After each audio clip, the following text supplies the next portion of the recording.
Hello అండి, welcome to ఇంటి రుచులు బై రాజీ. ఈరోజు మన రెసిపీ గుమ్మడికాయ దప్పలం అండి. ఆరోగ్యానికి ఎంతో మేలు చేసే ఈ గుమ్మడికాయ రెసిపీని ఎలా చేసుకోవాలో చూసేద్దాము. పాతకాలం పద్ధతిలో మన ఇంట్లోనే సింపుల్గా టేస్టీగా ప్రిపేర్ చేసుకోవచ్చు అండి. గుమ్మడికాయలో చాలా అంటే చాలా న్యూట్రిషన్ విలువలు ఉన్నాయండి.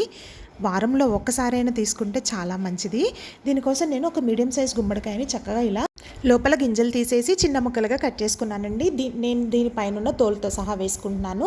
సాల్ట్ వేసేసుకొని చక్కగా తోలు క్లీన్ చేసేసుకుంటే చాలా బాగుంటుంది. పైన ఏమన్నా మట్టి అలాంటివి ఉన్నా పోతాయి అన్నమాట. ఇలా కట్ చేసుకొని పక్కన పెట్టేసుకోవాలి. స్టవ్ ఆన్ చేసుకొని కళాయి పెట్టేసుకున్నాను. ఇందులో 2 టేబుల్ స్పూన్ల నూనె ఇంకా 1 టేబుల్ స్పూన్ నెయ్యి వేసుకుంటున్నాను.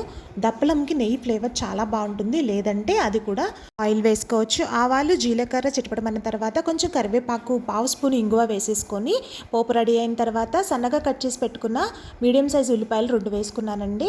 చక్కగా ఉల్లిపాయల్ని మనం మగ్గించుకోవాలి. మెత్తగా అయ్యేంత వరకు మగ్గించుకున్న తర్వాత ముందుగా కట్ చేసి పెట్టుకున్న గుమ్మడికాయ ముక్కలు వేసేసుకోవాలి. నేను దీనిలో చిలకడ దుంప కూడా వేసుకుంటున్నాను. నాకు చాలా ఇష్టం ఇలా గుమ్మడికాయ దప్పలంలో చిలకడ దుంప. ఇష్టం లేని వాళ్ళు స్కిప్ చేసుకోవచ్చు. దీనివల్ల అయితే టేస్ట్ డిఫరెన్స్ రాదు, ఇంకా హెల్త్కి కూడా మంచిది. మనకి ప్రోటీన్ చాలా బాగా వస్తుంది. 1/2 స్పూన్ పసుపు, 1 స్పూన్ సాల్ట్ వేసేసుకొని 2 నుంచి 3 నిమిషాలు మూత పెట్టుకొని లో ఫ్లేమ్లో మగ్గించుకుందాము. తరువాత మూత తీసేసుకొని చూడండి, కారం వేసేసుకున్నాను. 1 స్పూన్ కారం వేసుకొని 1/2 స్పూన్ వరకు ధనియాల పొడి వేసుకున్నాను. వేసుకున్న తర్వాత ఇందులో 1/2 లీటర్ వరకు వాటర్ వేసేసుకుంటున్నానండి.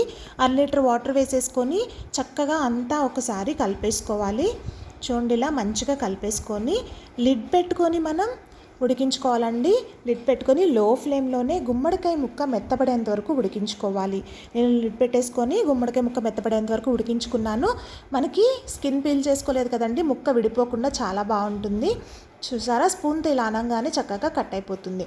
గుమ్మడికాయ ముక్క చాలా బాగా కుక్ అయిపోయిందండి. ఇప్పుడు దీనిలో చింతపండు పులుసు వేసుకోవాలి.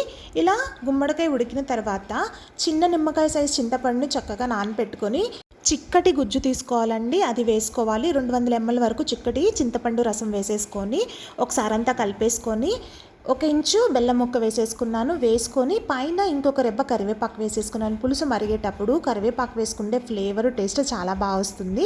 ఇలా వేసుకొని లిడ్ పెట్టుకొని ఒక 10 నిమిషాలు లో ఫ్లేమ్లో మరిగించుకుంటే మనకి గుమ్మడికాయ దప్పలం రెడీ అయిపోతుందండి. చూడండి, ఇలా మిక్స్ చేసేసుకున్నాక ఒక 10 మినిట్స్ నేను మూత పెట్టేసుకొని లో ఫ్లేమ్ పెట్టుకొని చక్కగా 10 నిమిషాలు మరిగించుకున్నాను. చూసారా, మరిగిన తర్వాత మనకి చక్కగా ఆయిల్ ఇలా పైనకి ఫ్లోట్ అయిపోయి పులుసు రెడీ అయిపోయింది.